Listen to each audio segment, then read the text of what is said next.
Hello everyone. आज हम solve करेंगे दिसंबर 2019 मॉडर्न अलजेब्रा।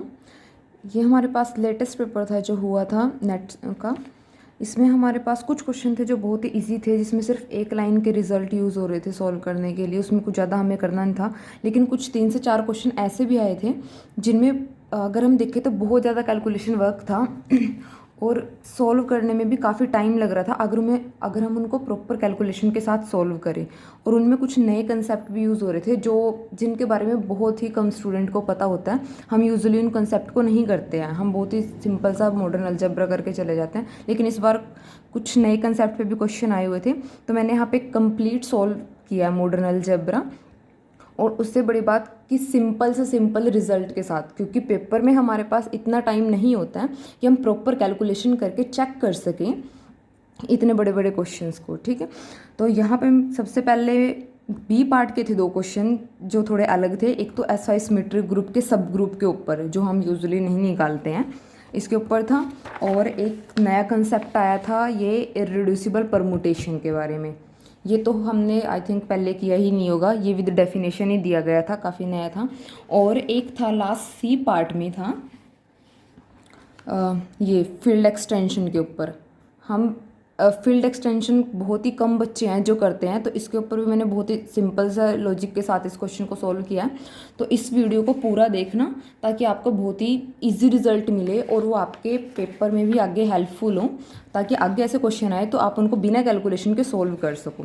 तो पहले फर्स्ट क्वेश्चन से शुरू करते हैं। पार्ट बी ले रही हूँ मैं यहाँ पे। फर्स्ट क्वेश्चन वही है, S5 सिमेट्रिक ग्रुप के ऊपर 5 सिंबल का सिमेट्रिक ग्रुप है। Then which of the following is false, इनमें से फाल्स कौन सा है। पहले मैं फर्स्ट और फोर्थ ऑप्शन पे बात करूंगी। इसमें फर्स्ट ऑप्शन में क्या बोला गया है, S5 कंटेन अ साइक्लिक सब ग्रुप ऑफ ऑर्डर 6। साइक्लिक सब ग्रुप पूछा है हमें ऑर्डर 6 का।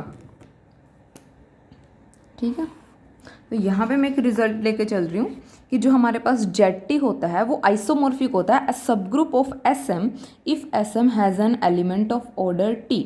ठीक है, और ZT कैसे होता है हमें पता है, साइक्लिक है, यानी कि साइक्लिक के आइसोमॉर्फिक करने की बात कर रहे हैं। अब यही रिजल्ट मैं यूज़ करूँगी फर्स्ट को सॉल्व करने के लिए।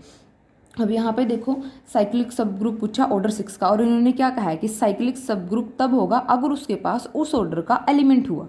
अब यहाँ पे ये चेक कर लेती हूँ किसके पास 6 ऑर्डर का एलिमेंट होगा या नहीं होगा। और SN के पास हम एलिमेंट कैसे चेक करते हैं, ये मैंने पहले भी वीडियो में बताया। हमें क्या करना होता है, हमें वो नंबर ढूंढने होते हैं जिनका सम तो इस N के बराबर बने। ठीक है, और अगर हम उनका LCM ले तो जो LCM आएगा हमें वहाँ पे उस ऑर्डर का एलिमेंट मिलेगा। तो हमें यहीं पे वो ऐसा पेयर ढूंढना है जिनका सम तो क्या हो 5 और LCM क्या बने 6। ठीक है, तो यहाँ पे मैं पेयर ले रही हूँ 3+2। 3+2 क्या बनेगा 5 बनेगा, और LCM इसका क्या होता है 6 होता है। तो यानी कि हमारे पास एलिमेंट है ऑर्डर 6 का, और अगर SM के पास एलिमेंट है ऑर्डर 6 का तो यानी कि वो किसके आइसोमॉर्फिक जाएगा, सब ग्रुप ऑफ SM का सब ग्रुप किसके आइसोमॉर्फिक जाएगा Z6 के। ठीक है, तो यानी कि वहाँ पे एक सब ग्रुप ऑर्डर 6 का एग्जिस्ट करेगा। ओके, तो यहाँ पे इन्होंने फॉल्स पूछा है, तो इसका मतलब ये तो ट्रू चला गया, तो ये तो आंसर नहीं होगा हमारे पास। लास्ट वाले में क्या बोला है, S5 does not contain a सब ग्रुप ऑफ ऑर्डर 7। अब 7 ऑर्डर के कैसे होते हैं हमारे पास, साइक्लिक होते हैं, प्राइम है। ठीक है, यानी कि यहाँ पे भी इसने 7 ऑर्डर के एक साइक्लिक सब ग्रुप की बात की है, तो यहाँ पे भी यही रिजल्ट आपका वर्क करेगा। अब आप यहाँ पे देखो ऐसा पेयर ढूंढो जिनका सम तो क्या बने 5 बने और उनका LCM क्या हो जाए 7, लेकिन आपको ऐसा कोई भी पेयर नहीं मिलेगा 5 के अंदर। तो यहाँ से हमारे पास ऐसा हमें 7 ऑर्डर का कोई भी साइक्लिक सब ग्रुप नहीं मिलेगा। तो यहाँ से इन्होंने भी डज नॉट बोला है, तो ये स्टेटमेंट भी ट्रू है। तो यहाँ से फोर्थ ऑप्शन भी क्या हो गया, फॉल्स हो गया हमारे पास। ठीक है, सेकंड देखो, S5 contain a non abelian subgroup of order 8। Non abelian subgroup पूछा ऑर्डर 8 का, तो यहाँ पे हमारे पास 5 में एक मैप ले रही हूँ H2S5। तो ये हमारे पास H क्या है, मैं क्या ले रही हूँ 2SSG का ग्रुप ले रही हूँ। ठीक है, और 2SSG कितना होता है यहाँ पे, S5 का ऑर्डर क्या होता है 120। कैसे लिख सकते हैं इसको, 2 क्यूब इंटू 3 इंटू 5 ये लिख सकते हैं। तो यहाँ पे 2SSG का ऑर्डर कितना बनेगा 8। ठीक है। ऑर्डर ऑफ 2 SSG क्या बनेगा 8। और ये जो मैप हमारे पास एक ऐसी मैप एग्जिस्ट करती है जहाँ से क्या होती है आइसोमॉर्फिक होती है, ठीक है। यानी कि 2 SSG से S5 तक हमें एक आइसोमॉर्फिक मैप मिल जाती है। तो यहाँ से हमें क्या एक रिजल्ट मिलता है that every 2 SSG of S5 is isomorphic to D4, ठीक है। और इसमें एक और लॉजिक वर्क करता है, अगर आपको एम्बेडिंग के बारे में थोड़ा बहुत भी पता है कि जो D4 होता है वो एम्बेड करता है S4 में और S4 एम्बेड करता है S5 में, तो जो D4 है वो एम्बेड कर जाता है S5 में, इसलिए हमें यहाँ पे ऐसी एक मैप मिल जाती है, ठीक है। तो यहाँ से इस लॉजिक से हमारे पास सेकंड वाला जो स्टेटमेंट है वो भी क्या चली गई, ट्रू चली गई। तो यहाँ से इसको भी हम कैंसिल करेंगे क्योंकि हमने फॉल्स ढूंढनी है। तो यहाँ से अगर हम आंसर के वजह से देखें तो हमारे पास थर्ड अपने आप से हो जाएगा, आंसर हो जाएगा। और क्या बोला थर्ड ऑप्शन में, S5 does not contain a subgroup isomorphic to Z by 2 Z cross Z by 2 Z, यानी कि ये किसकी बात कर रहे हैं, Z2 क्रॉस Z2 यानी कि K4 की बात कर रहे हैं ये, ठीक है। इन्होंने बोला कि उसके पास K4 नहीं होगा, लेकिन हमारे पास S5 एक सब ग्रुप कंटेन करता है जो K4 के आइसोमॉर्फिक जाता है, और वो सब ग्रुप जनरेट किससे होता है, इन एलिमेंट से जनरेट होता है वो, ठीक है। और ये आइसोमॉर्फिक किसके जाता है, K4 के जाता है। लेकिन इन्होंने क्या बोला, डज नॉट बोला इन्होंने, लेकिन इसके पास एक सब ग्रुप होता है जो K4 के जाता है, ठीक है। हमने देख लिया कि वो किससे जनरेट होगा, तो यानी कि ये वाली स्टेटमेंट क्या है हमारे पास, फॉल्स है। तो इस क्वेश्चन का आंसर आपके पास क्या आ जाएगा, थर्ड। नेक्स्ट देखो, irreducible permutation.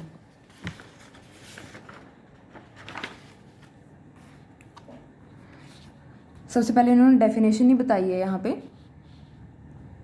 A permutation sigma of n is called irreducible if the restriction sigma to k is not a permutation of k for any 1 less than equal to k strictly less than n, then an be the number of irreducible permutation of n।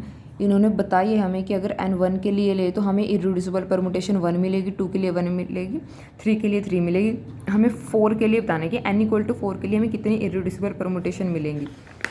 सबसे पहले तो यहाँ पे definition ही कर लेते हैं। Definition क्या है हमारे पास, अ परम्यूटेशन सिग्मा ऑफ के, ये 1 to n वेरी कर सकता है, is irreducible if sigma of के नॉट इक्वल टू के, यानी कि जो एलिमेंट हम जहाँ पे उसको डाल रहे हैं रेस्ट्रिक्ट करके, उसकी हमें वही इमेज ना मिले, ठीक है। जो हम डाल रहे हैं उसकी हमें सेम इमेज ना मिले फॉर एनी के स्ट्रिक्टली लेस देन एन, ठीक है। ये ध्यान रखना है यहाँ पे कि ये स्ट्रिक्टली लेस देन होगा, इक्वालिटी में कहीं भी नहीं ले सकते हम इसको, ठीक है। तो ये हमारे पास क्या बनेगी, इररिड्यूसिबल। अगर ये इक्वल चला जाता है तो वो रिड्यूसिबल हो जाती है, अगर नॉट इक्वल हो तो इररिड्यूसिबल जाती है। अब मैं इसको करके दिखा रही हूँ कि बेसिकली हम इसमें करते क्या हैं। अब मैं ले रही हूँ n इक्वल टू 2, ये ग्रुप होगा हमारे पास। अब हमें k को स्ट्रिक्टली लेस देन n पे रेस्ट्रिक्ट करना है, तो हमारे पास क्या पॉसिबिलिटी है k को रेस्ट्रिक्ट करने की, 1 है सिर्फ। तो यहाँ पे हम k को रेस्ट्रिक्ट कर सकते हैं सिर्फ 1 पे। अब मैं यहाँ पे सिग्मा उठा रही हूँ 1 2, ये एलिमेंट उठा रही हूँ मैं। अगर हम 1 उठाएं, यानी कि अगर मैं यहाँ पे k को 1 कर दूँ और आइडेंटिटी में फर्स्ट एलिमेंट में देखूँ तो यहाँ पे 1 की इमेज क्या हो जाएगी, 1, सेम की इमेज सेम आ गई, तो ये क्या हो जाएगी, रिड्यूसिबल हो जाएगी। अब मैं इसका सेकंड एलिमेंट उठा रही हूँ 1 2। अब यहाँ पे अगर मैं 1 की इमेज देखूँ इस एलिमेंट के अंदर, 1 की इमेज क्या होगी यहाँ पे 2 और 2 की इमेज 1, तो हमें तो सिर्फ 1 की इमेज देखनी है क्योंकि हमने k को कहाँ पे रेस्ट्रिक्ट किया, 1 पे रेस्ट्रिक्ट किया। तो यहाँ पे क्या होगी, 2 हो जाएगी 1 की इमेज, ठीक है। और हमें क्या चाहिए, नॉट इक्वल टू 1 है, तो ये क्या हो जाएगी, सिग्मा 1 नॉट इक्वल टू 1, तो ये क्या हो जाएगी, इररिड्यूसिबल परम्यूटेशन, ठीक है। तो अब मैं यहाँ पे S3 के लिए करके दिखा रही हूँ आपको।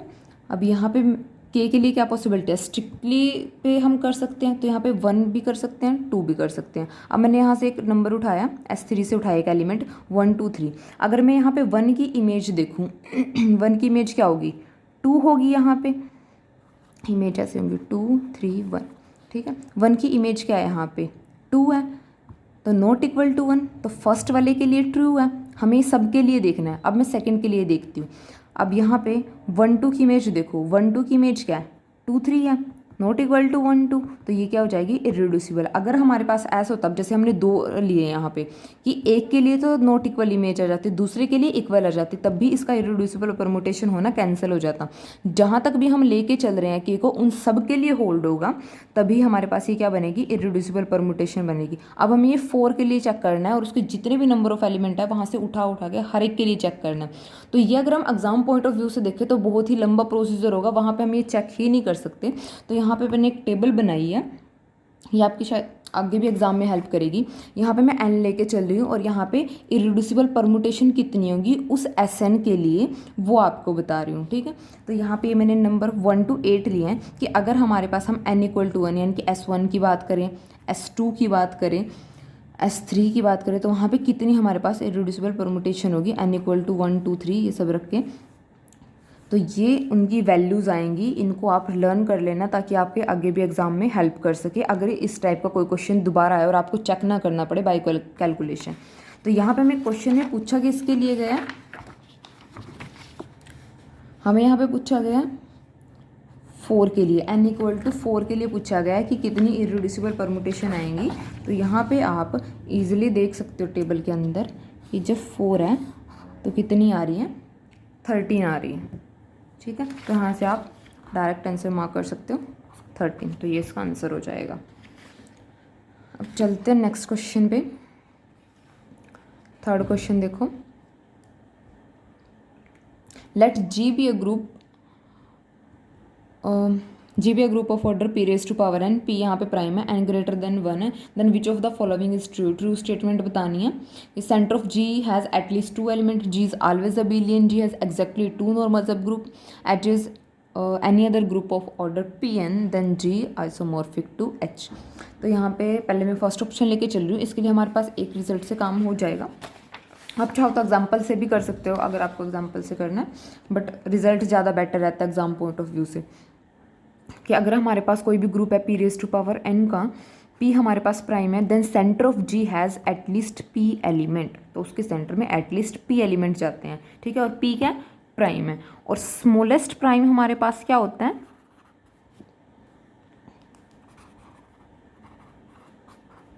2।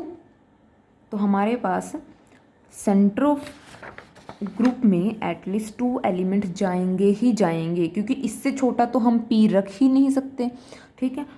और हमने भी रिजल्ट किया है कि एटलीस्ट p एलिमेंट जाते हैं और p की स्मॉलेस्ट वैल्यू क्या है 2 है, तो यानी कि एटलीस्ट 2 एलिमेंट हमेशा जाएंगे ही जाएंगे। तो यहाँ से आपके पास फर्स्ट आंसर मिल गया। तो यहाँ से एग्जाम पॉइंट ऑफ व्यू से काम खत्म हो गया, लेकिन आपको बाकी के भी रिजल्ट को डिस्कार्ड करना आना चाहिए कि अगर सी पार्ट में ऐसा क्वेश्चन आ जाए तो क्या होगा। आगे पूछा गया कि G ऑलवेज अबेलियन ग्रुप, तो बाकी को मैं तीनों को एक ही एग्जांपल से डिस्कार्ड कर रही हूँ।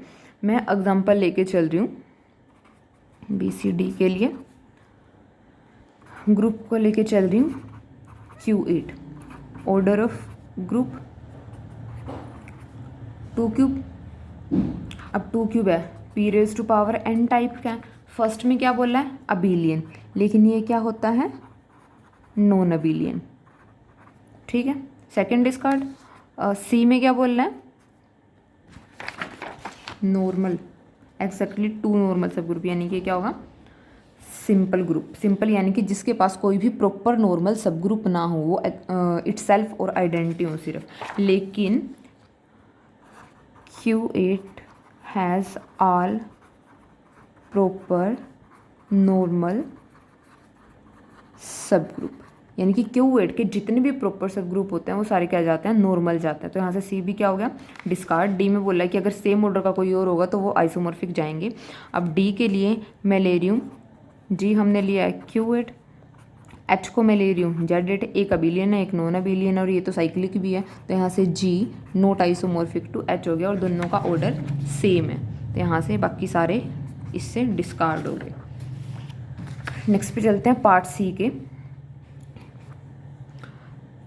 Fx be the polynomial ring in one variable over a field f, then which of the following statement are true।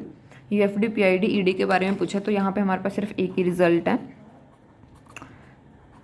जो बहुत ही इम्पोर्टेंट है कि अगर f फील्ड हो तो जो f of x होता है हमारे पास, if f then ignore my writing, ED, PID, UFD तीनों बनता है। तो सिर्फ इसी से काम चल जाएगा इस क्वेश्चन में। अगर आपको पता होता तो क्वेश्चन आपका आराम से ठीक हो जाता। फर्स्ट, सेकंड, थर्ड, फोर्थ में क्या बोला है, PD but not ED, wrong. इसके पहले तीनों आंसर चले जाएंगे। Fifth, fx belongs to zx be a monic polynomial of degree n, then which of the following are true। First में बोल रहा है कि fx इरिड्यूसिबल है z में तो q में भी होगी। सेकंड में बोल रहा है कि अगर q में है तो z में भी होगी। दोनों के दोनों हमारे पास रिजल्ट होते हैं। इसको याद रखना बहुत ही इंपॉर्टेंट होते हैं और बहुत ज़्यादा लगते हैं, क्योंकि इरिड्यूसिबिलिटी के ऊपर एक क्वेश्चन आता ही आता है हर बार, और वो मोस्टली z और q में ही पूछते हैं। तो वहाँ पे आपके पास ये रिज़ल्ट बहुत काम करता है कि अगर हमारे पास क्यू के लिए बहुत सारे रिजल्ट होते हैं चेक करने के, तो अगर क्यू में हो गया तो जेड में होता है, जेड में हो गया तो क्यू में होता है। तो यहाँ से आपके पास वो क्वेश्चन आराम से सोल्व हो जाते हैं। और ये रिजल्ट आपका बाय गोज लेमा जाता है, ठीक है, कि आपको लगे कहाँ से आया, तो ये बाय गोज लेमा जाता है। फर्स्ट और सेकेंड ट्रू होगा। थर्ड के लिए fx is reducible in zx then it has a real root. इसके लिए मैं आपको एक एग्जांपल दे रही हूँ। f ऑफ x को हम क्या ले रहे हैं, x4 plus x square plus 1, x4 plus x square plus 1 plus क्या करो एक्स स्क्र माइनस कर दो एक्स स्क्र, ठीक है। ये लेके चली थी मैंने ये इसके अंदर ऐड किया है, सब्ट्रैक्ट किया। x4 plus 2x square plus 1 minus क्या हो जाएगा एक्स स्क्र। इसको क्या कर सकते हो, x square plus 1 square minus x square, कैसे लिख सकते, x square plus 1 minus x square plus x plus 1, इस फॉर्म में लिख सकते हैं। तो हमने इसको ये हम पोलिनोमियल लेके चले थे इतनी, हमने इसको दो पोलिनोमियल की प्रोडक्ट में लिख दिया, इनमें से एक की भी डिग्री 0 नहीं है, तो ये हमारे पास क्या चली गई, रिड्यूसिबल चली गई। लेकिन इसके रूट जो है वो रियल नहीं है हमारे पास, चेक करके देख सकते हो रूट रियल नहीं आएंगे। तो यहाँ से हमारे पास ये ऑप्शन कैंसिल हो गया कि अगर वो रिड्यूसिबल है जेड में तो उसके रियल रूट होंगे, ठीक है।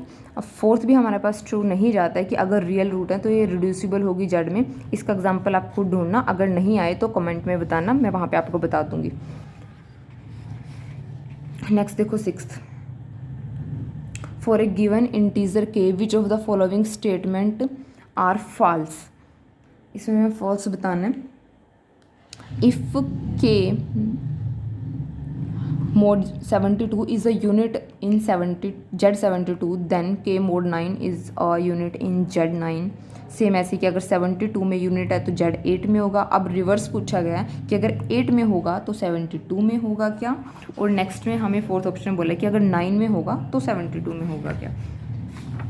तो हमारे पास हमें पता है कि जो यूनिट्स ऑफ Zn होती है वो UN वाला सेट जाता है, ठीक है, कि अगर A यूनिट है Zn में कब होगी वो, if and only if GCD of AN equal to 1, यानी कि वो इसके ऑर्डर के साथ GCD 1 दे दे, ठीक है। अब यहाँ पे मैं पहले C के लिए लेके चल रही हूँ। हमें चेक करना था K मोड 8 में, सॉरी Z8 में चेक करना था जो यूनिट होगी वो 72 में भी यूनिट होगी क्या। अब यहाँ पे मैं A जो है नंबर लेके चल रही हूँ 81, ठीक है, मैंने अपनी तरफ से एग्जांपल कंसिडर किया, मैं इसको 81 लेके चल रही हूँ। अगर मैं Z8 के अंदर देखूँ तो 81 क्या होगा, 1 होगा। 8 से डिवाइड कर दो, 80 जाएगा, 1 रिमाइंडर बचेगा तो 1 होगा। अब GCD 1 और 8 की क्या हो जाएगी, 1 होगी, ठीक है। अब 81 क्या हो जाएगा, यूनिट हो जाएगा Z8 में। अब अगर मैं इसी एलिमेंट को देखूँ, हमें क्या चेक करना है कि जो Z8 में यूनिट है वो Z72 में यूनिट होगा या नहीं होगा। तो Z72 में अगर हम इसको चेक करें तो 81 क्या होगा, Z72 में 9 होगा। और अगर हम 9 की 72 के साथ GCD देखें तो हमारे पास नॉट इक्वल टू 1 आती है, तो ये यूनिट नहीं बनेगा। तो यहाँ से C ऑप्शन क्या हो गया, डिस्कार्ड हो गया। D के लिए देखो मोड 9 में चेक करना है। अब यहाँ पे मैं ले रही हूँ A = 2, तो GCD ऑफ 2 and 9 1।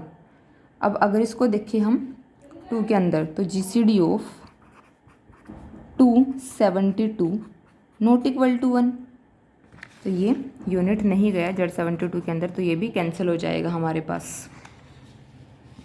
अब A और B के लिए अगर 72 में है तो अगर हम N को इस फॉर्म में लिख सकते हैं P1 E1 P2 E2 up to PK EK।